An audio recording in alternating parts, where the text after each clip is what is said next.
Yo, B, check out this video, man. What do you think about There's this? a man that we all know in this industry that cheats on his wife all the time, right? He would borrow my neighbor's house to go bring girls, and that man I would never do business with. I don't want to break bread with, and I have no respect for this man. I could respect a man who's honest, but a man who lies to the woman he's building a home with and building a foundation with, that's your love. That's who you're sharing your covenant with, and you're doing that to her. The fuck are you gonna do to me if we go into business? I think that's such a good point. So I don't mess with people that cheat, or if I find out that they cheat or lie, your word is everything to me. My question is, if you see someone, let's say if you have a relationship with this person, let's say not even that you're just trying to go into business, you have a friend who's clearly messing up, you know, he's cheating on his girl or whatever the case is, do you call him out and say, hey man, like you're obviously not, you know, you're not doing right, and so I'm gonna call you out? Or is it breaking bro code and you just let him ride it out? So here's the deal. First of all, I agree with those guys. I would never go into business with anyone who's cheating, period.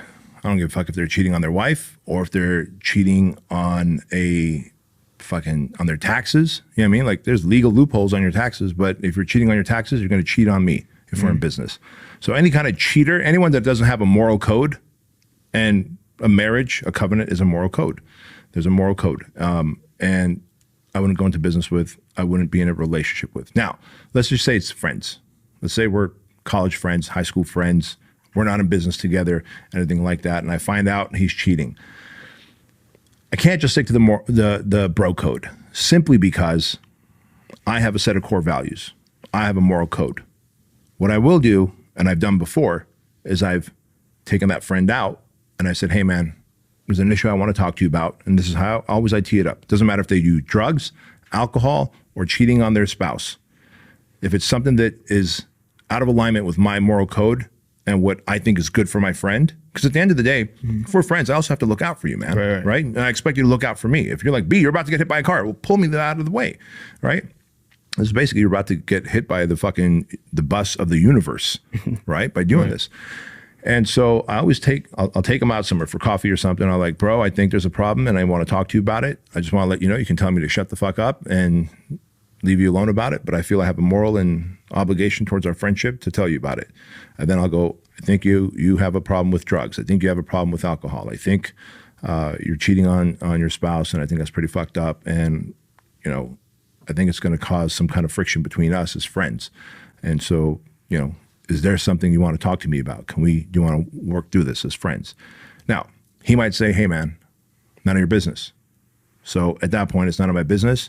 I can now move on with my life and create distance between this friend and myself. If he's like, you know what, man? Yeah, I'm actually unhappy in my marriage. It's not working out.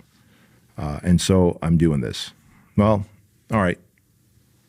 Can we set a plan, an exit plan for you? Can you have a conversation with your now soon-to-be ex, right? But continuing on this path is going to be destructive for you, your relationship. If you believe in God and a higher power or universe, you're going to have some kind of a repercussion on that end. The guilt alone that you carry, the weight of that is going to be so heavy. So can we have a plan and talk about it? Maybe the answer is yes, and we talk about it, and he's like, on this date, I'm going to bounce, or yeah, I'm going to stop cheating, and I'm going to bounce out of this relationship, and then, you know, find a gaggle of women to fuck, or I'm going to find the right woman to be with who aligns with me. But if we don't bring it up, if you have a moral code and a set of values and you don't bring it up, whether it's alcohol, drugs, infidelity, it doesn't matter, man. That relationship's not going to thrive much longer. You're going to start hating your friend and distancing yourself and being weird and every time you guys are together. And basically, what you're saying is you don't sweep that stuff under the rug. You call them out. Yeah. You have a conversation, man to man. Yeah. This is what's going on. I see it's a pattern. Yeah. You know, bro code. You know, there's definitely a place for bro code, right?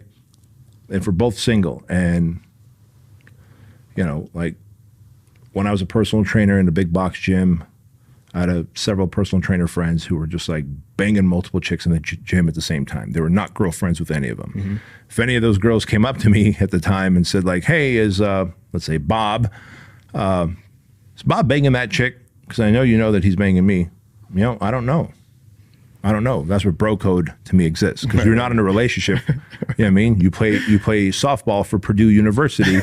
And if you You know who you are if you're watching this.